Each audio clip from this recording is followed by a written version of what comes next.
Very well. Okay. All right. Now you know that this is Pride Month, and so we need to talk about what that is. And I'm going to ask two questions here. The first one is, what is Pride Month supposed to be about? Okay. So, what do you think? What is it? Who is supposed to be proud? What are they supposed to be proud of? Am I supposed to be proud in Pride Month? No, it's all about those who have been in the shadows, in the closet, coming out and being proud of it. Okay, so they are proud of who they are. Yes. All right. So this isn't Pride Month for me because I haven't come out. No, it's Yeah. a glorification of an abomination. Well, yeah, I know that. That is true. That is true. But I'm trying to get my mind around exactly who's supposed to be proud and exactly what they're supposed to be proud of. LGBTQ community is All right. supposed to be And they're proud. proud, gay, straight. What are they proud of? That they're the minority. They are who they are. Well, I am who I am. Yeah, But but that you're the doesn't white matter. patriarchal oppressor. Okay, well, You're straight, so Pro-life. you're not supposed to be proud to be straight. And all right, so they are proud because they're not straight. Because they're minority. It's an encouragement to them to not feel ashamed of who they are. So rather than being ashamed of who they are, they're proud of who they are. Yes. Proud of who they think they are. Well said. Okay, but all right. Who is? The thing is, though, we need to zero in a little bit more because you could say the same things about me. I mean, there are things about me that I'm not proud of that I'm glad you don't know about. And then I could become proud by telling you all about them and say that that's the way I am and I like it that way. I mean, any human being we can say that about. So any sinner we can say, I'm proud because I'm proudly embracing whatever sin. Pick whatever your sin or whatever the thing, even if it's not a sin, it's just something that you're ashamed of, or other people would be. Right? So what is it about LBGT particularly that they are embracing that they are proud of? Their sin. Well, what sin? Their sexual immorality.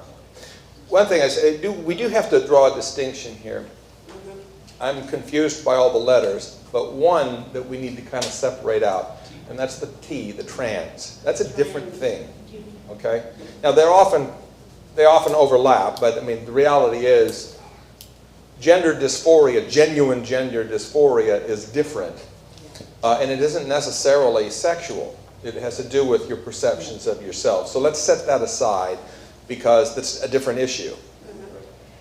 But what are the other ones, the L, G, and B, what are they proud about?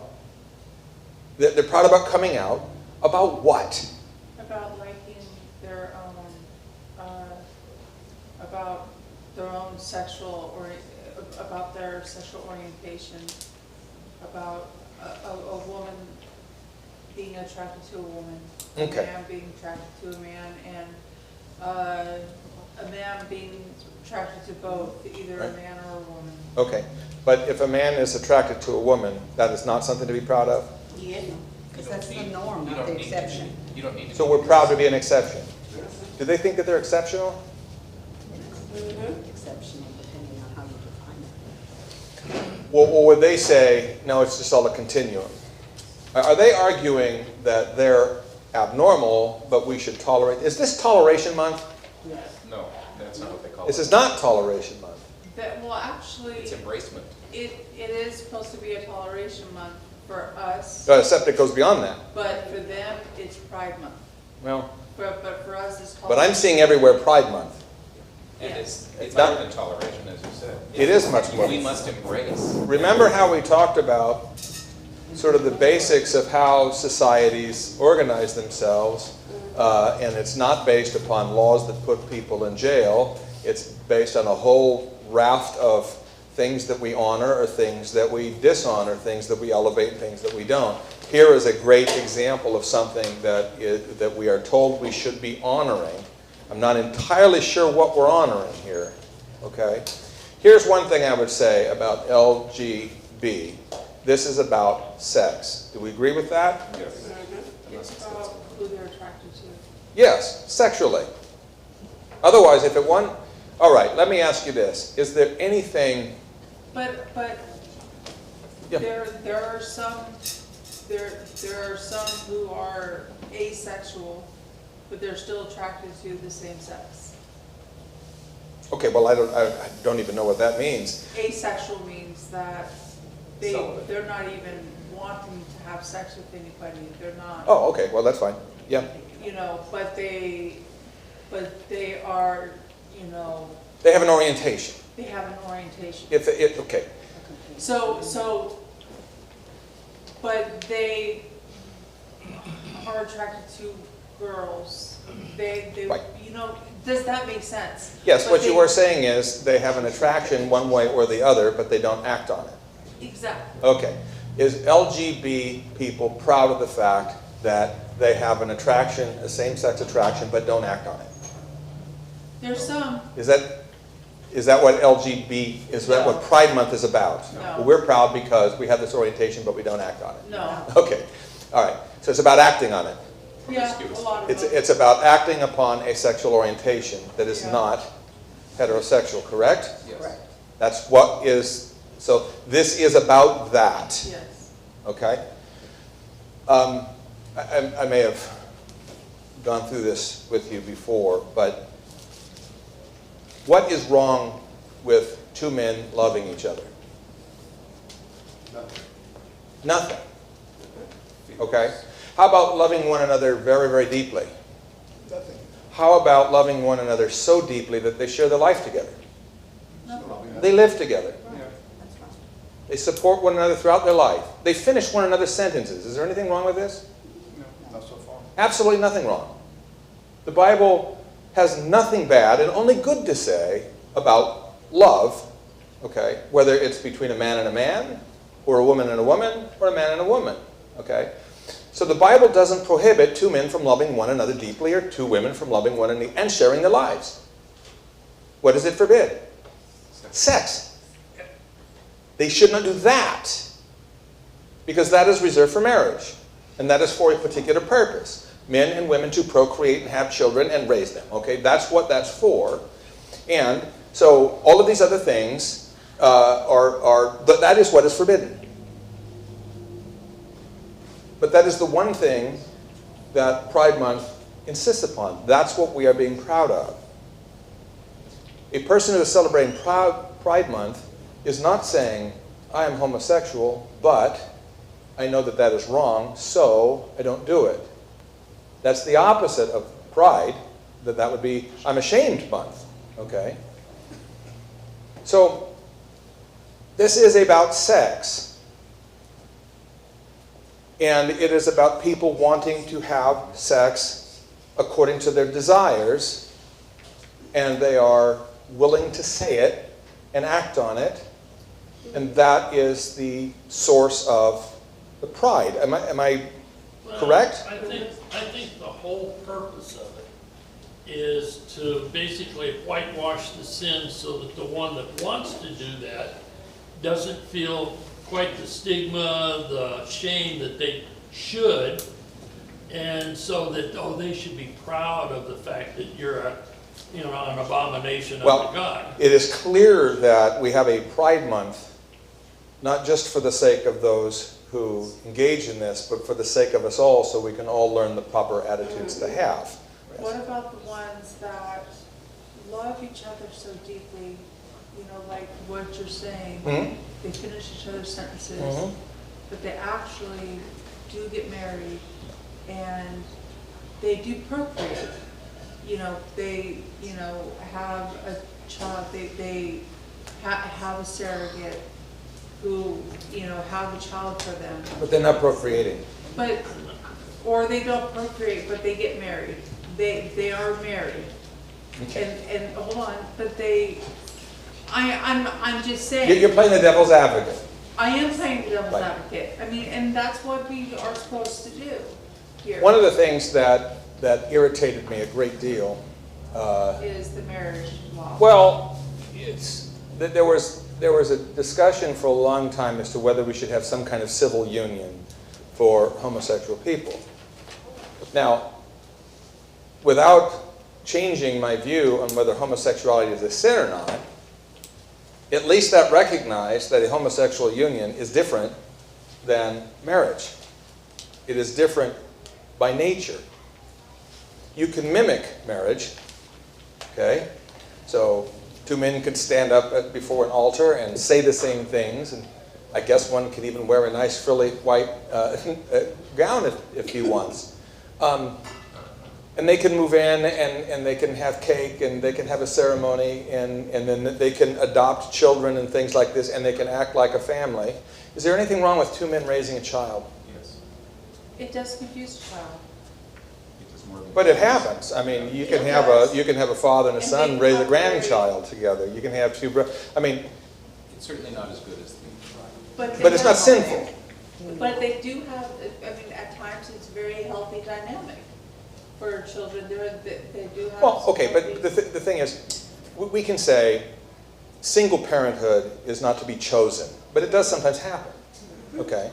So if it happens, then the single mom or the single dad does the best they can with the grace of God and to try to overcome the obvious weaknesses in not having two parents, okay? But God can create a situation like that.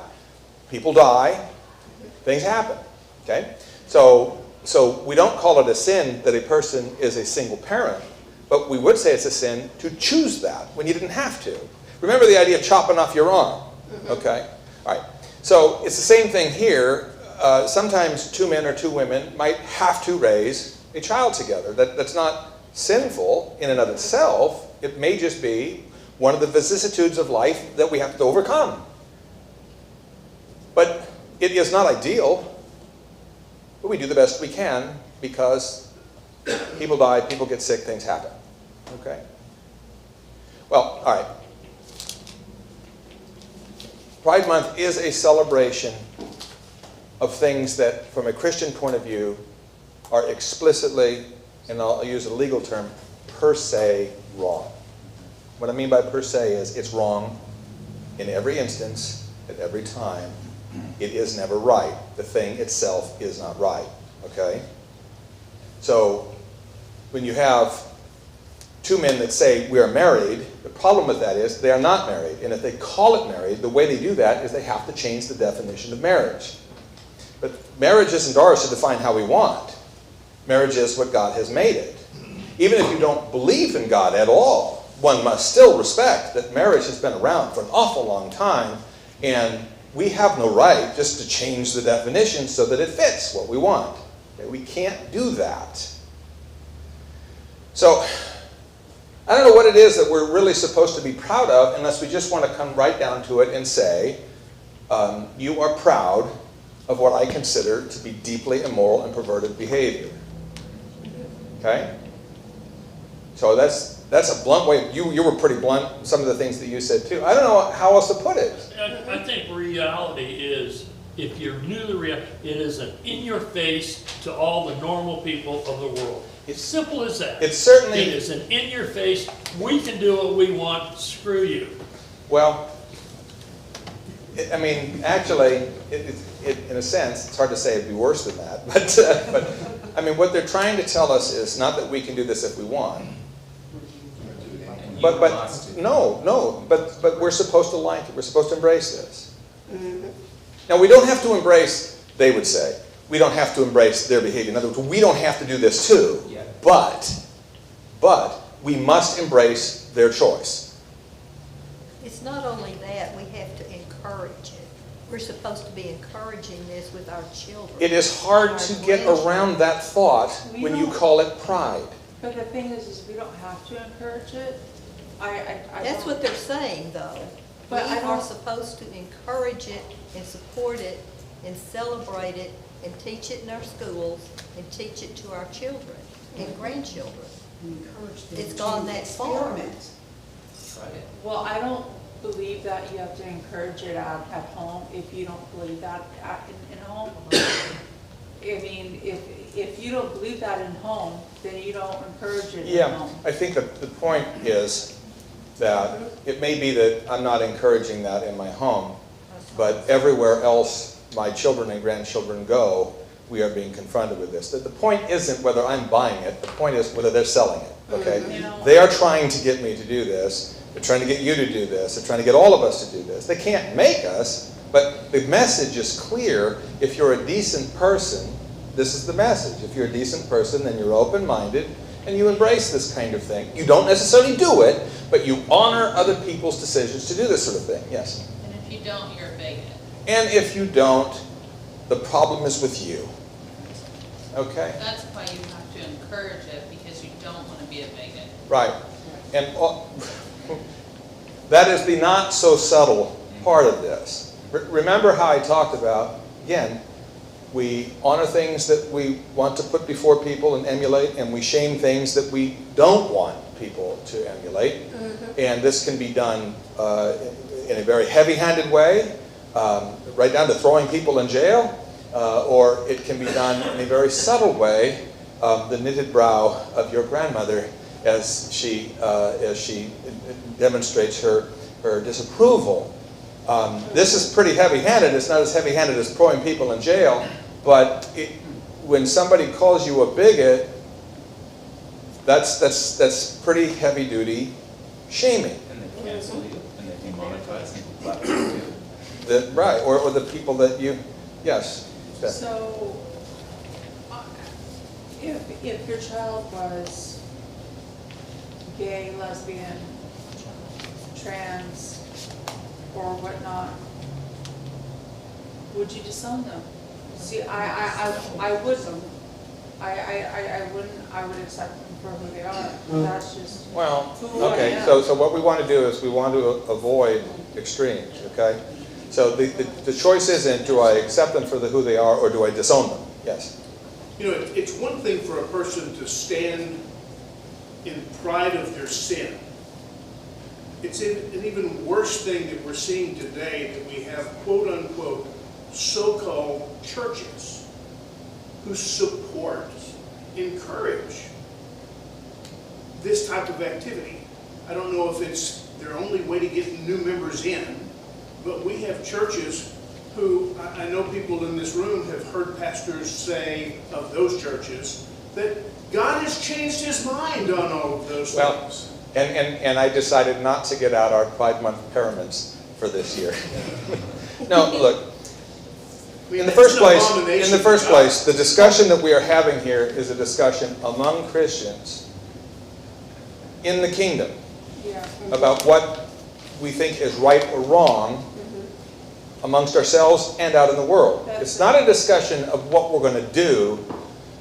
However, I will say this, I am a unitary person. I don't think one way here, and then when I walk out of the church, I start thinking a different way. I don't have one set of morality when I'm thinking of myself as a Christian, and another one when I'm wandering around Walmart looking for something. I mean, the truth of the matter is, if it's wrong here, it's wrong everywhere.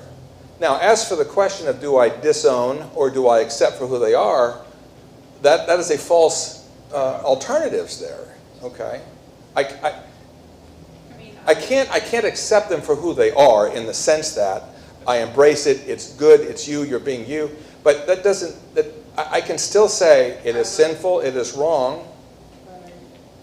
But you're still my son or daughter, and I'm not disowning you. But The premise that it's who they are. well, right. I mean, in other words, we could have a whole discussion about. Again, you got to put aside the trans thing because that becomes a different bailiwick. But it's the same thing here. The same idea is that from a Christian perspective, our job is to locate our duty and do it, not be ourselves. So there's a whole raft of reasons why I would have difficulty coming to agreement with somebody, however much I may love them. So it'll have to be respectful, but let's put it another way. I cannot embrace what my son or daughter has identified themselves as. I can't. Okay? What if they demand that I do? I'm not going to disown them. What if they say, well, if you don't, then you've disowned me and I'll never see you again? Who's disowning whom then? They're disowning you. Right. Now, I would say to them, if they came to me and said, Pastor, my parents will not accept who I am, so I'm not going to talk to them anymore, I would rebuke them soundly. And I would say, those are your parents. And you have no right to demand that they accept this. At any rate, as Christians, we can't. I mean, so that's what, if my son or daughter insisted that I accept this, my answer is not, I would, but I don't like you. That's not my answer. My answer is, I don't have a choice. It is not my choice. So it is wrong. It is wrong for you. It would be wrong for me. It's wrong for everybody. Now, that doesn't mean that I'm going to burn your house down or drive you out. But if you say, you must accept me, I can't. If you say, well, I'm going to start teaching this to others, then I'm going to really wish you didn't. And I may have to try to oppose you in whatever way I can. Again, I'm not talking about being violent. But the truth of the matter is, it's not just this is my side, is this is what's right. And whether society believes that it's right or wrong is beside the point. We know what the truth is, and we have to stand for that. When the angels visited Yeah, that's right. Yes, sir. So what you tell a person who says, and you show them in the Word that God said this is wrong, and they go, well, God changed his mind. That's just how it used to be. It's not that way anymore. What do you tell somebody like that? God is eternal and unchanging. Well, But he changed his mind on this. He's changed his mind. No, you're And speaking, heaven and hell, and... you're speaking on behalf of God in an incorrect and look, here's one thing I'd say, is that if somebody thinks that God has changed their mind, okay, then what they've also said is the Scripture is no longer normative because God can change his mind. And if that's the case, then we don't really have anything to talk about. I mean, other than to tell you, I disagree, and you've come on board from the Word, and what is he going to change his mind on tomorrow? And you tell me he's changed his mind. Why should I believe you? So, but the thing is, when you get to that, there's really not much to talk about. I mean, once somebody who has decided that this is such an important issue for them, that they would rather have God change his mind than they change their behavior, I mean, what more can you say other than, I'll pray for you? I believe you're wrong, profoundly wrong, blasphemously wrong, but I will pray for you. I don't know what else to say to that, because that's kind of a conversation non-starter. Now, they would say it's a non-starter for us to say, well, but God says it's wrong. I mean, but they're right. It is a conversation stopper. Okay? There's nothing for me to talk about. God says no. Now, if you want to talk about how you and I are going to get along anyway, fine. We've got lots to talk about. But if the question is, how can we massage this so that I can say it's okay, I can't. It's out of my hands. All right, let's look at a different question. This is a silly question, but it's worth thinking about. What if Christians had a Pride Month about sex? What if we did? Which way are you talking about? it would be monogamous. No, I'm talking about genuine Christianity. We are going to be proud. Yes. It would be monogamous. It So- would be, So wouldn't we celebrate the fact that life is precious to God yes, and that sex is about life? yes. Okay? We'd start there. So we are proud of the fact that we are able to join with God in a procreative act that produces a human being. Remember, a human being of infinite worth, of an eternal being, a moral agent made in the image of God, by God, for God. Boast in God, be unashamed. Yeah. If you got pregnant, that there would be no abortion.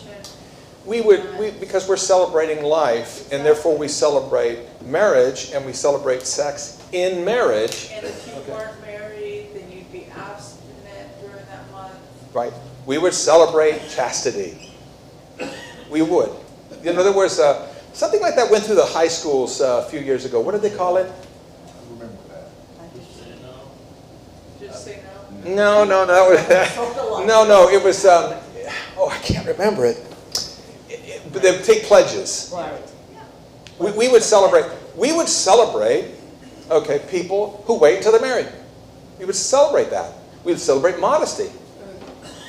We would celebrate people who use the gift of sexuality for the purpose for which it was intended and honor God with it. We would celebrate that. And we should celebrate that.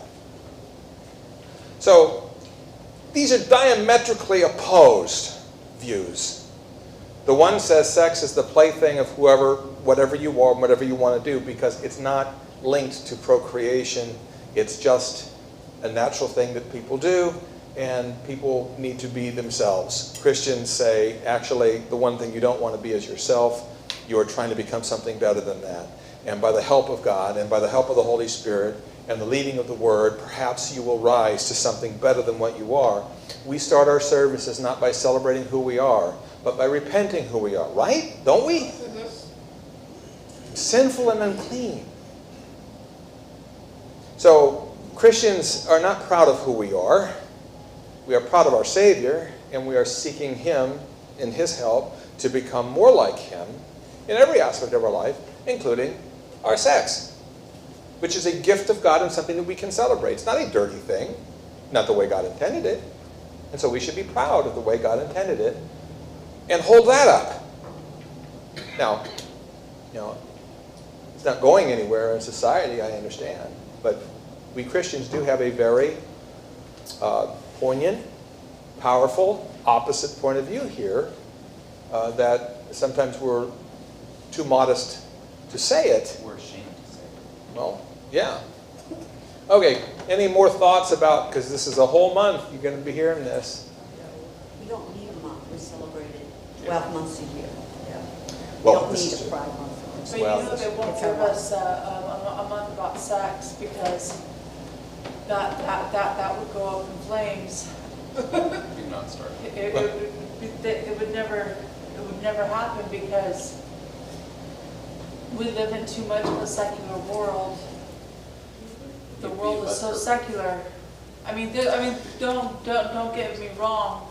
We have a lot of Christians, but even though that we have a lot of Christians, but we have a lot of secular Christians. Well, the question also is, what are you allowed to say in public? Okay, so we're allowed to talk this way here at church, okay? They expect rubes like you and me to talk like this. It's just not at a commencement address. But, right, if it was a commencement address, or it was some kind of a public speech or something in the public realm, this is not. I mean, you will get harshly sanctioned for speaking this way because you are being overtly religious and you are being very moralistic and so on. But the Pride Month, nobody sees that. I shouldn't say nobody sees that. Those people don't see that you're doing exactly the same thing, just the flip of it. But you're being deeply, I'm going to say religious, not good religion, but you are pressing a moral view upon all of us, and you are wanting us to buy that. So this is very different than toleration. Toleration means, look, you think that I'm wrong, I think that you're wrong, we all need to live together, so let's go along to get along. And we do that all the time in society with people we disagree with. But this goes much, much beyond that. Okay. Any other thoughts on? I think, when you talk about, if we were to public, for instance, the football player that spoke at a Christian college. Well, he's a kicker, so. Yeah, and the left, has a hissy fit. The whole thing is about their hissy fit, their Pride Month, all of that is a shining of the light that they don't like. You see, God had already has instilled in every single one of us a conscience between right and wrong. People know the difference between right and wrong. I don't care who you are.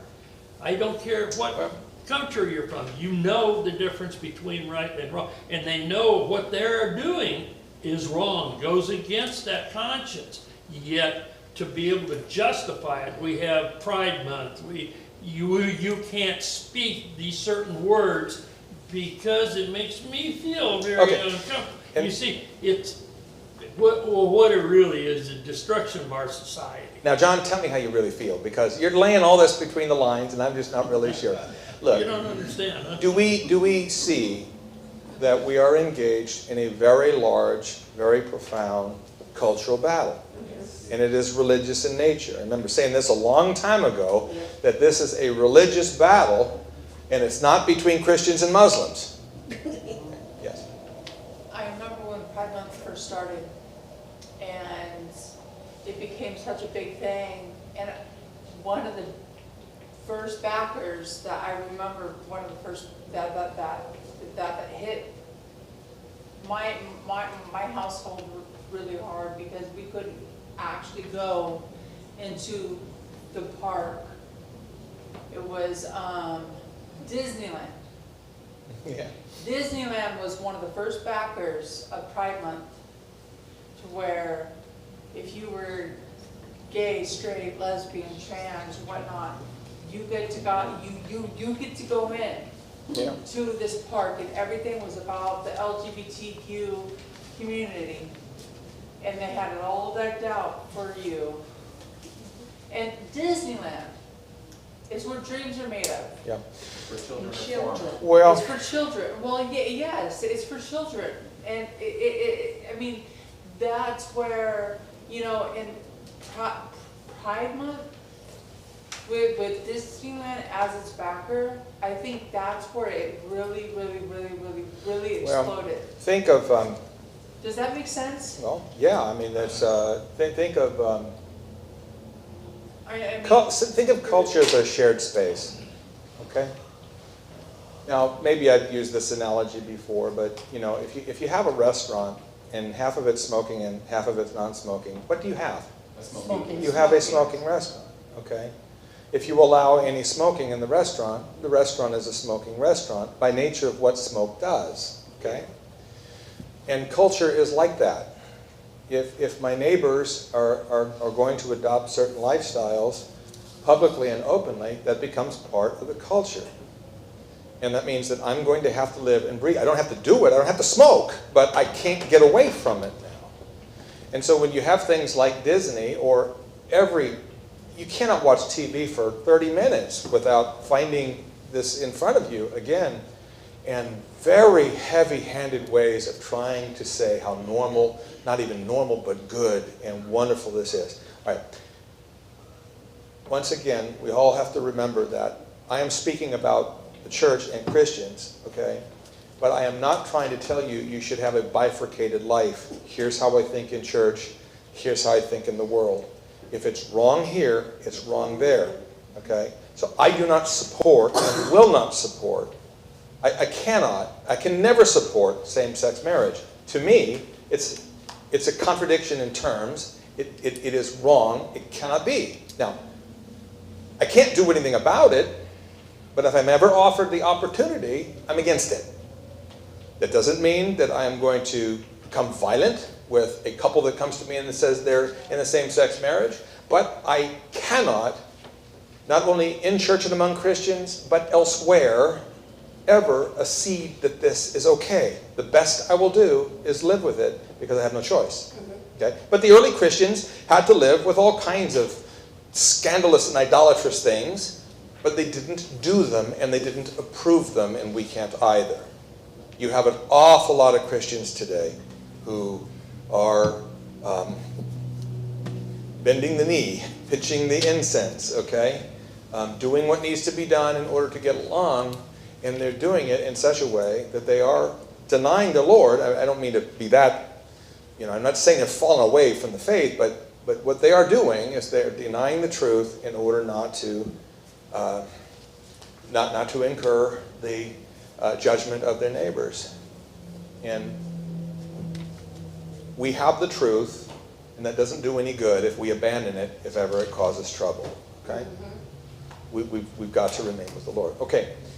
There are other things in the news that you may have noticed this last week, and I want to discuss them a little bit because they do have a lot of moral tones. First off, forget politics for a minute, and let's just talk about the morality of the trial that just finished, okay? And the Trump thing. And I want to talk about that from a moral perspective, and I'm going to be rather narrow, but the part that I'm going to be is going to be extremely important, okay? Now, the Judeo-Christian understanding of justice is applied individually, okay? There's no such thing as social justice or group justice, really. There is individual justice. And so when we talk about doing right or doing wrong by somebody, we're talking about justice as applied to an individual. But with an absolute standard. Well, yes.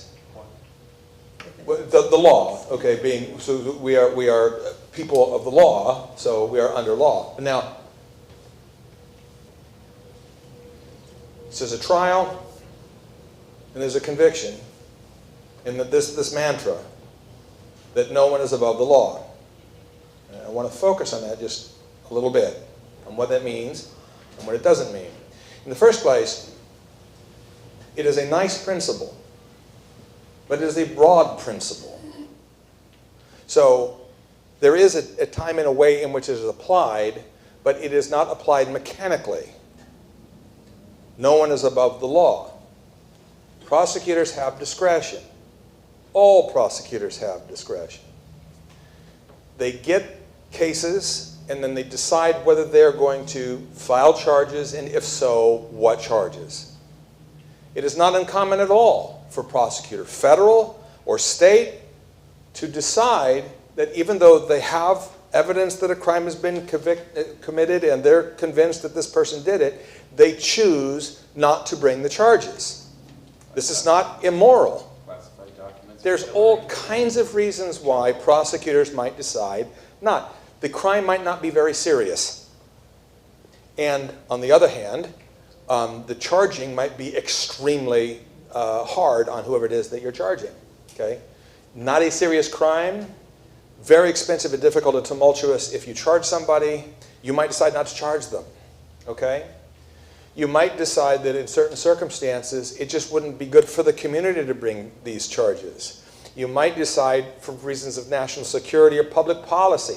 You might decide that although you were personally persuaded, there's aspects of the evidence that you're just not sure of, okay? You might just have compassion on somebody and say, they're an elderly person, and I just don't think we should do this. I mean, that's a legitimate reason to decide not to charge. Okay? So just because you have charges here, and you could charge somebody, doesn't. I had an argument, well, it wasn't a nasty argument, but with a prosecutor years ago, and I had a client, and my client had a drug problem, and this prosecutor was charging him with possession with intent to deliver. And he did that because the guy had just barely enough that under the law it would qualify for that. And I'm talking to the prosecutor and I'm saying, look, my guy is not delivering anything. He has a drug problem. It's clear enough. He's more than happy to plead guilty to possession. I mean, you've got him on that. But, you know, possession with intent is much more serious. And my guy was not, I mean, he just was not, there's no evidence of that whatsoever, other than legally you can do it because it's just barely there, okay? And he said, well, I can do it, and I'm going to. And I got angry with him. And I said, do you think that he was really distributing these drugs? And he said, probably not, but the law says. And I got mad. And I said, if you don't think he was, you should not charge him with that. Just as a moral matter, ethically, you should not do that. And I hung up. But he called me back, to his credit, he called me back 10 minutes later and said, you're right. And he decided to just charge him with the possession. Okay. So there's all kinds of discretion. Now, I'm going to ask you a hypothetical question. Do you think that these charges that were brought against Trump would have been brought against anybody else if they weren't Trump and weren't running for president. What charges? These charges he was just convicted on. I don't know what charges. They have no definition of what they do. Okay, there's lots of reasons why, but what I'm saying is, just your gut reaction is, if this wasn't Donald Trump, or if he wasn't running for president, would they have brought these What charges? charges? The stuff that he was just convicted of. I don't know what charges. Well, I can't explain it to you because it's too complicated. It's too complicated. subtle. Yeah, it's very difficult, and I'm not putting you off, it's just, that's part of the problem, but not the, I haven't watched the news. yeah. so- Well, part of the problem is, I can't explain it to you, and that's part of the problem. But that's not the problem I'm getting at. I'm just saying. No. No one else. Now, there will be people who will say, oh yeah, they would have brought it to anybody, but I don't think there's very many people who believe that. I will tell you this. It sure doesn't look like that. There's not a fiber in my body that says, well, maybe. So, no, I think that the reason why they brought it is because he is running for president and this is Donald Trump, and that's why, okay? Now, that is the definition of a political prosecution. The reason why you're doing this is not individual justice. No one is above the law. But this person, because he is running for president, we're going to charge him. We're not going to charge him because we think he's guilty. We would charge anybody like this, okay? But him we're going to charge. All right, that is not individual justice. Political prosecution is not individual justice. It is using the courts in the justice system for another purpose, and that is not just bad politics, it's not just bad law, it is immoral, okay?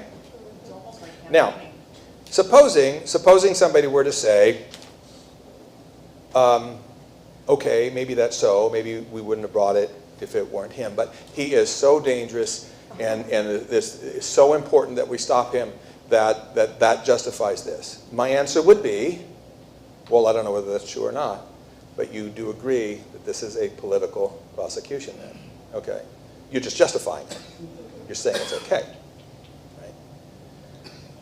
We cannot, as Christians, justify that. Now, I want you to note something. This analysis is independent of whether this were really crimes or not, or whether he was really guilty or not, or whether you support him or not. The analysis is the same. If these charges are brought for that reason, not because he is guilty and we would charge anybody like this, I mean, it really justice being blind idea. If Trump had shot somebody on Fifth Avenue, then I would be the first to say, yeah, you've got to bring the charges, of course. If it's clear, it's obvious. But you see, there's a balancing test here. And that's the part that they're not saying. They say no one is above the law, but there's a balancing test. And the balancing test is on the one side, how serious is the crime, how clear, how compelling is the evidence, and how much damage is to be done by bringing the charges. The damage on this side is huge. If he shot somebody on Fifth Avenue, I'd say, well, that is very clear, very compelling, morally quite evil, and therefore we have no choice. There you'd say, yeah, on balance, you just have to do that, okay? Even though the damage is very great, the damage would be very great, but... It would be unanimous support for conviction. Well, okay, all right, but what I'm saying is, yeah, people would be supportive of it. But, so... The nobody is above the law is a nice phrase that makes it sound like, hey, you know, this is just where the chips fell. As though he shot somebody on Fifth Avenue. But when you try to balance this, you realize, well, wait a minute now, that can't work. Now, okay, so that's one thing. I want you to understand that no one above the law is a nice principle, but in practice, decisions have to be made. And even if God were to come and tell me, actually, this was made on completely sincere reasons. This was not just because of him. And God were to tell me that, I would believe it. But I would also say, man, it does look like these were brought because of who it is. And I think even the Lord would say, yeah, that's what it looks like, all right. Okay. But that is a violation of a very deep-seated moral principle for Christians, and that is justice is to be done individually. Now, I want also to think about the application of this to elections. Hold on. We have, elections are supposed to be, okay, about persuading and the people making a choice, and we talked before about this needing to, the truth has got to be able to be available to people. The interplay of the truth and information and persuasion and so on, so that an election can be a matter of persuasion and a choice rather than just a competition to be won. Okay? Now, here's one of many problems with what I see, but consider the morality of this. Now that this conviction has happened, what if President Biden wins? What if he wins just by hair? What if he wins, and then subsequent to his winning, these charges are reversed? What now? What if the laptop is real? I will remind you, as all red-blooded Americans know, in 2017, the Dodgers played the Astros in the World Series, and it went 7 games. And the Dodgers, glorious team that they were, lost. And it was a sad day in Dodgerland. Subsequent to the loss, it was revealed that the Astros had employed some illicit means to win the game. That is, they used electronic devices to pick up the signs from the catcher to the pitcher, and then relayed what the pitch was to be by means of banging a trash can lid so that the batter could hear that what's coming is a curveball or a slider or some such thing as that. And by this means, they illegally or against the rules communicated to the batter what was coming. Right now, if you ask a Dodger fan, would you have won but for that cheating, what do you think they'll say? Of course. We would have won. If you ask an Astro fan, would you have won anyway, even if you hadn't cheated, what would they say? No. Of course. Okay, but for everybody else, what are they going to say? Maybe. We don't know. Maybe. We don't know. It might have made a difference.